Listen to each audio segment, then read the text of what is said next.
जाबो सिट्ठी फुक्ने जागिर खाए भन्दैमा धेरै फुर्ती नलाए हुन्छ। सम्मान सम्मान पाएर चाहिँ के ने परिने हो र?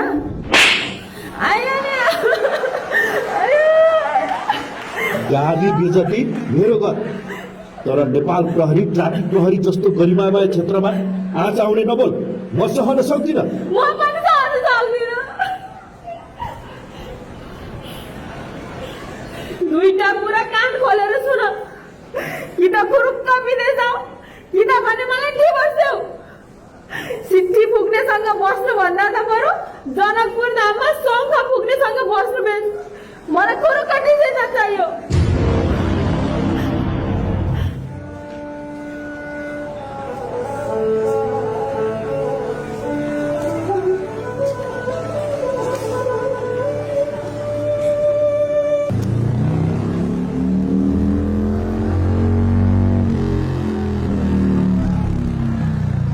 हामी यस्तै त हो नि ब्रो।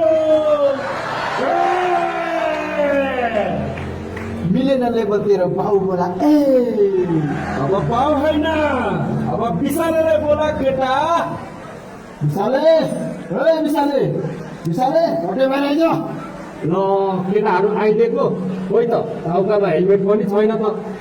अनि पर मामाको चेकिङ होला फेरि।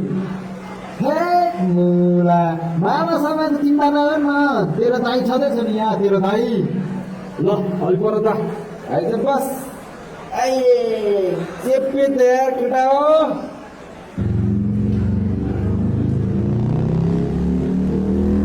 कता हिँडेको बिजुली बालेर हट भएर। कहाँ अरू अगाडि त सुटी छ त।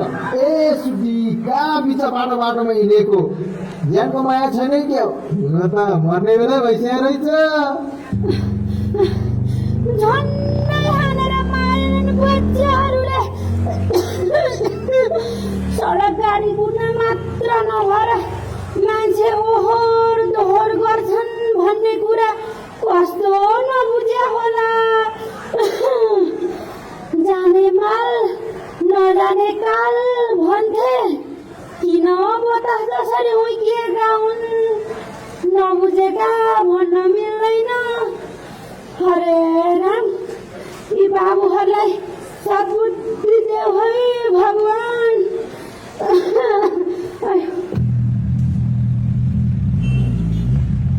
होइन तैँले कति बिस्तारै कुदाएको हो? अलिक त्यसपछि कुदा न, नभए कहिले म आफै कुदाउँछु। फेरि मेरो लागि त 80-90 त केही होइन। 100मा कुदा न 100मा। ओइ ओइ ओइ ओइ, ट्राफिक ट्राफिक चेकिङ छ जस्तो छ यार। हेट तेरी अम्मा, चिन्ता नगर, तेरो दाई छँदैछ नि यहाँ, तेरो दाई। ए रुक रुक रुक रुक रुक रुक रुक रुक रुक रुक रुक। होइन के हो भाइहरू, एउटै बाइकमा 3-3 जना पो छ त, अनि हेलमेट चाहिँ खोइ नि। ए सर, हामी यहीँको लोकल हो क्या, लोकल। अब लोकल भए पनि बोइलर भए पनि यो 3-3 जना सहरी साधनको ओजन भन्दा पनि बढी चढेर, त्यही पनि यत्रो तीव्र गतिमा कुदिया छ, कहाँले पो पुग्नु छ र? ल हेलमेट त बाइकमा पो लगाइया छ त। ल त्यो बाइकको हेलमेट टाउकोमा लगाउने, तपाईँहरू 3 जना हुनुहुँदो रहेछ, 1 जना झरिहाल्ने। अनि कागजपत्र के छ देखाइहाल्नुहोस् त। यसो लिनुहोस्, आफ्नो बालबच्चालाई यसो घरमा तरकारी सरकारी दिन हुन्छ। ए भाइ, तिमीले के गर्न खोजेको? घुसको दिन खोजेको? मलाई मेरो तलबले घरमा तरकारी खाए पनि, चामल खाए पनि, चक्लेट खाए पनि पुग्छ। तपाईँहरू जस्तो युवाहरूले त अझ साना साना भाइ बहिनीहरूलाई सिकाउने हो नि त, यसरी जान ट्राफिक नियमको उल्लङ्घन गर्न मिल्छ? ल अब लाइसेन्स बोर्डको कागज के छ त्यो देखाउने, अनि जानु। बुझ्नुभयो नि? अब तपाईँले चाहिँ बुझ्नुहुन्छ। अब आउँछ, उठाउन तयार हुनुहोस्। हेलो हजुर हजुर, हजुर 3 जना आउनु भएको छ, त्यही भएर हजुर यसरी छोड्न त नमिल्यो हजुर।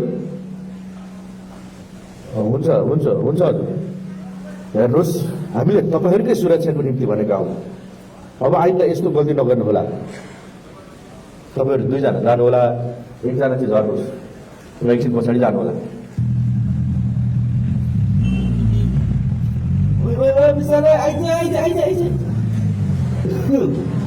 न बाउपट्टिको न आमापट्टिको सिकाउँछ हामीलाई।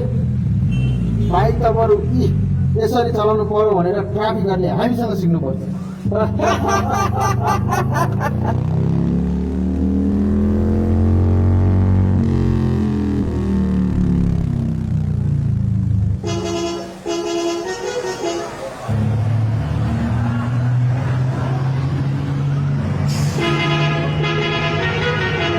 होइन रे गुरुजी, अलि बिस्तारै चलाउनु न हौ गाडी पनि। के साह्रो कुदाउनु भएको?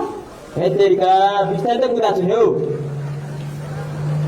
ए बाबु, बान्ता आउला जस्तो भयो कि अलि बिस्तारै हिँडौ न, बिस्तारै के।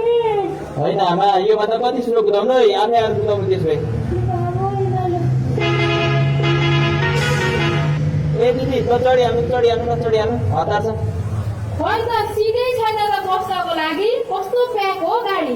हे तेरिका दिदी उता अगाडि खाली हुन्छ कि बस्नु मिलाएर बस्नु। खै कसरी बस्नु थाहै छैन। हे तेरिका आज नै घुम्ने चेकिङ रहेछ, कहाँ पाउँदैन। ओहो रोक्नुहोस् गाडी रोक्नुहोस्। ओहो गुरुजी नमस्कार। नमस्कार। सन्चै हुनुहुन्छ नि? सधैँ सर सधैँ हुनुहुन्छ? एकदम ठिक छ। अनि गाडी त के हो बेपत्तै छिटोमा कुदाएर ल्याउनु भएको त? सर अहिले आज हतार। त्यही त अघि नैदेखि गाडी अलि बिस्तारै चलाउनु भनेको। हामी हुनुहुन्छ उहाँले। हे तेरिका तपाईँले बाइक फेरि नबोल्नु न। अनि कुरो सिट बेल्ट त लागु देखिन त। ओहो गुरु गाडीभित्र त के हो? गाडीको क्षमता भन्दा पनि बढी मान्छे बोक्नु भएको छ। लु त 2-4 जना चाहिँ झरिहाल्नुहोस् त। यसरी त कहाँ हुन्छ गुरु? क्षमता भन्दा पनि बढी बोक्ने अनि स्पिड त्यस्तै भयो भने त दुर्घटना हुन सक्छ नि। हेत्तेरिका ट्राफिकलाई कहाँ रोकिदिरहनु भएको? हामीलाई हतार भइसक्यो। जाऊ। होइन हजुर, हामीले तपाईँहरूकै सुरक्षाको लागि भनेका हो नि। अनि कुरो मापसे पनि गर्नु भएको छ कि क्या? होइन सर, कहाँ मापसी? गाडी चल्दा मापसी गरेर छैन सर, छैन एकदम। तपाईँको एकजनाको हातमा यति धेरैजना व्यक्तिहरूको ज्यानको सवाल छ। अब ढिला गए अवश्य पुगिन्छ, छिटो गए भन्न सकिन्न भन्ने कुरा त ट्राफिक नियमका सबै कुरा गुरुलाई पनि थाहा होला नि। ल अब बिस्तारै जानुहोस् है त। हुन्छ सर, हुन्छ। ल त सर गएँ म है त। गाडी चलाएर यत्रो वर्ष भइसक्यो, कपत बुलिसक्यो। अहिले आएर नियम सिकाउँछ, ट्राफिकको नियम।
दुई पैसाको लोभ, चाँडो पुग्नुपर्ने हतार अनि सवारी साधनको क्षमताभन्दा बढी ओजन र तीव्र गतिका कारण दुर्घटना भयो। युवाहरूमा हुने हुटहुटी अनियन्त्रित भई मोटरसाइकल दुर्घटना भयो। यो देशको माटोलाई पसिनाले भिजाउनु पर्ने आवश्यकता छ, तर अन्जानमा भन्दा जान धेरै सवारी दुर्घटनाका कारण प्रगतिले भिजेको छ। हामी सडक सुरक्षाको साधक हौँ, तर मानिसहरू हामीलाई बाधक सम्झिनुहुन्छ। कालो बिरालोले बाटो काटो भने बरु एकछिन रोकिनुहुन्छ, तर हामी ट्राफिक देख्दा साथ भाग्दै गर्नुहुन्छ। हामी तपाईँहरूको यात्रालाई सुरक्षित होस् भन्ने चाहन्छौँ, तर तपाईँहरू हामीलाई देख्दा साथ समस्या ठान्नुहुन्छ। कतिपय सवारी चालकज्यूहरूले आफ्नो कमजोरी सच्याउनमा भन्दा भनसुन गरी भचकचाउन चासो गर्नुहुन्छ।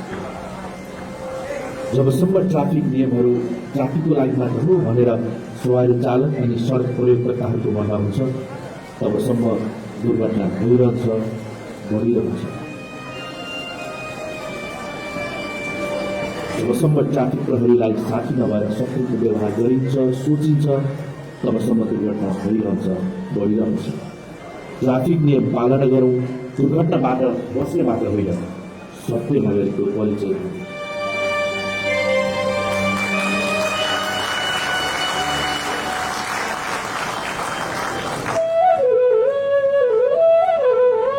सानी, ए सानी, कता छौ?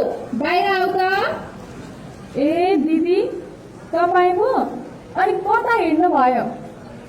कता हुनु नि, यसो ब्युटी पार्लर हिँडेको नि। बुढाले पैसा पठाएको छन्, सपिङ पनि गर्नु पर्यो अलिअलि। होइन, तपाईँको बुढाले त अस्ति भर्खरै पैसा पठाएको होइन भने पैसा त पठाएको पर्छ नि त। क्या, अनि सुन न, यो साडीमा मलाई कस्तो देखिएको छ भन त? राम्रै देखिएको छ। आफूलाई त एकचोटि लगाइसकेपछि अर्कोचोटि यो लुगा लाउनै मन लाग्दैन भने। सुन, तिम्रो बुढालाई पनि यस्तै साडी किन्न लगाऊ न। दुवैजनाले एउटै साडी लगाएर दामी दामी टिकटक बनाउनु पर्छ क्या। हुन त हुन्थ्यो दिदी, फेरि बुढाले के भन्ने हुन्? के भन्नु नि, जब आफ्नो बुढालाई त लगाउन सक्दिनौ। लु, एक बारको जुनी खानी लाउने हिँड्ने हो है। दिदी, तपाईँको बुढाले महिनामा कति कमाउनुहुन्छ? महिनामा 3-4 चोटि त बजार झरेकै हुन्छन् त तपाईँ। कति हुनु नि, त्यही 2 लाख जति आउँछ क्यारे। जाबो त्यतिले यताउता गरेरै सकिन्छ भनेको। अब म त सानी जनकपुर बस्दिन होला हौ, काठमाडौँतिर पो बस्ने विचार गरेको छु। तिमी पनि बुढालाई बाटो चिठी पुग्न मात्र होइन, महिनाको लाख लाख कमाउन विदेश जाऊ भने भइहाल्यो नि। विदेश पठाए त झ्याप्पै पैसा पाइहालिन्छ नि। अनि काठमाडौँ सहर घुमाउला नि दिदी बहिनी। ल बहिनी, म गएँ है।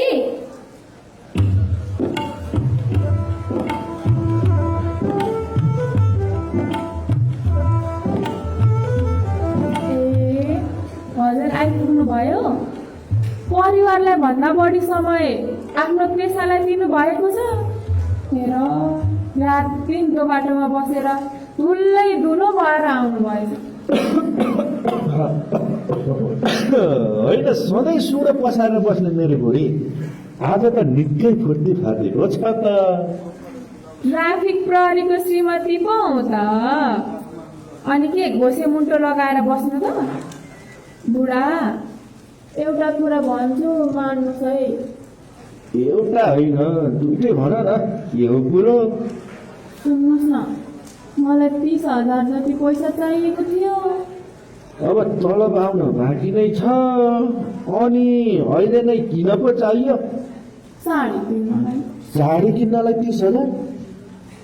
होइन, तिमी के भन्दैछौ? 30,000 भनेको त मेरो 1 महिनाको तलब हो। 30 लाख कमाउनलाई त कति न जागिर हुन पर्यो नि। होइन, यो तिमी के भन्दैछौ? अनावश्यक खर्च किन गर्नु पर्यो? यस्तो महँगी छ, जे त्यो घर खर्च डरेकै छ। खर्च डरेर मात्र हुन्छ? श्रीमतीको इच्छा पूरा गर्न नसक्नेले बिहे गरेर मात्रै हुँदैन। अरूको भने कस्तो रगजग छ, आफ्नो भने छ्या। खुसी अनावश्यक कुरामा खोज्ने होइन नि, जे जस्तो छ त्यसैमा रमाउने बानी गर्नुपर्छ। अनि सुन त, मैले ट्राफिक प्रहरीमा सेवा राम्रो गरेको भन्दै मेरो कामको प्रशंसा भयो। यही ट्राफिक सप्ताहको दिन जनकपुरमा मलाई सम्मान गर्ने भएको छ नि। जाबो चिठी फुक्ने जागिर खाए भन्दैमा धेरै फुर्ती नलाए हुन्छ। सम्मान पाएर चाहिँ के ने परिने हो र?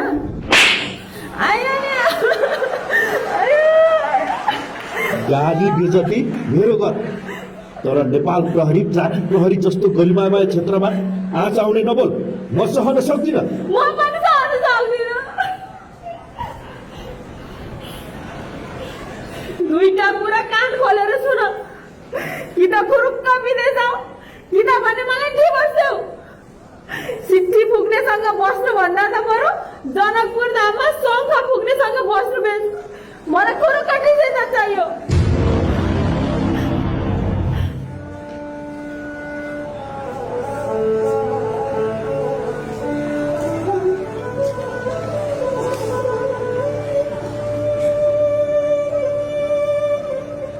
बाबा मामु मैले हजुरहरूको सबै कुरा सुने।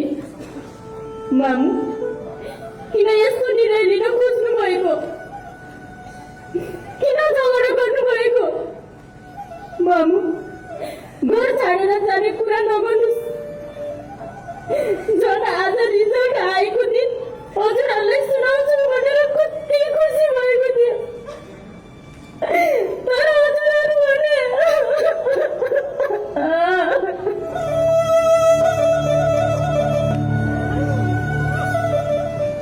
नरौ छोरी नरौ। अनि भन त छोरी, तिम्रो रिजल्ट कस्तो आयो नि? पहिला हजुरहरू हाँस्नुहोस् अनि म भन्छु। ल भन छोरी, अब हामी तिम्रो निम्ति भए पनि सधैँ हाँसिरहेको त हुन्छौँ नि। म त एसईमा A+ उत्कृष्ट नतिजा ल्याएर पास भएँ नि। ओहो हो र छोरी, ल बधाई छ तिमीलाई। अनि नि छोरी, अब तिमीले कहाँ पढ्ने, के विषय पढ्ने अनि भविष्यमा के बन्ने भनेर सोचेको छौ नि? अब के यस्तो उस्तो सोधिरहने, काठमाडौँको महँगो कलेजमा भर्ना गरिदिइहाल्ने हो। कुरुकका भाषा सिक्ने कि अस्ट्रेलिया कि त भने जापान जाने प्लान बनाउनु है छोरी। नाइ मामु, म त विदेश मरिकै नि जान्न। म त बाबा जस्तै नेपाल प्रहरीमा जागिर खाने अनि देशको सेवा गर्ने हो। झन् बाबा जस्तै ट्राफिक पुलिस भएर जनताको सेवा गर्ने। के को स्याबास नि? म मेरो छोरीलाई प्रहरीमा त मरि गई जागिर खुवाउँदिन। जाबो कम तलब अनि दोबाटोमा बसेर दिनभरि धुलो खाने काम। मामु, पैसा नै सबै थप होइन नि। राष्ट्र सेवक हाम्रो बाबाको पेसालाई जाबो नभनिस् न मामु। मलाई राष्ट्र सेवक नेपाल प्रहरीको छोरी हुनुमा गर्व छ र धुलो धुवाको कुरा। नेपाल आमासँग देश र जनताको निम्ति कसम खाएपछि धुलो त के, परि आएमा आफ्नो प्राणलाई धुलो जसरी उडाउन पनि तयार हुनुपर्छ।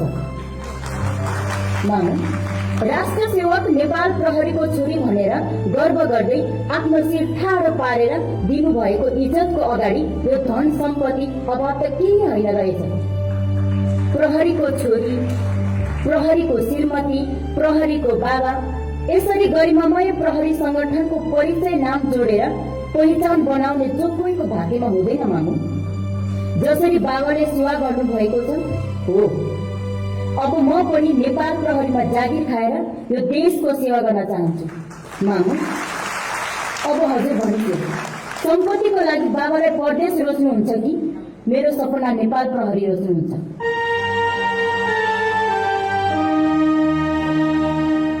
छोरी, तिम्रो चाहना नै हाम्रो खुसी हो। अघि आवेशमा आएर के भने माग गरिदिनु छ हजुर। हाम्रो छोरी कति बुझ्ने भइसकेको छ। हाम्रो सन्तानले जस्तै सबैको सन्तानले बुझ्ने भइदियो। मामु, माफ मागेर मात्रै कहाँ हुन्छ, त्यहाँ बाबालाई अङ्गालो हाल्ने। खै बाबा, चिठी दिनुहोस् त।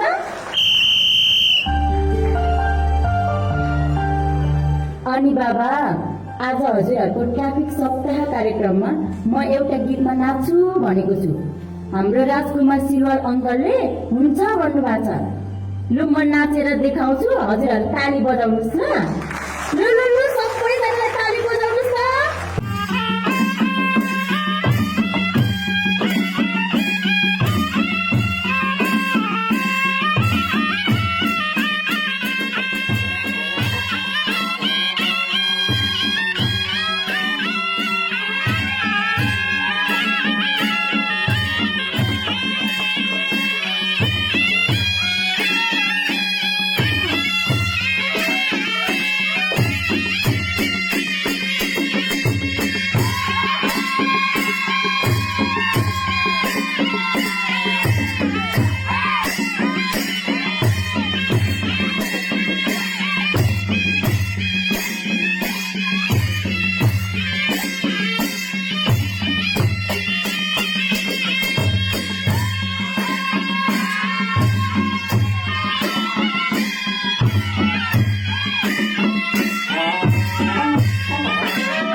सङ्ग्रहालय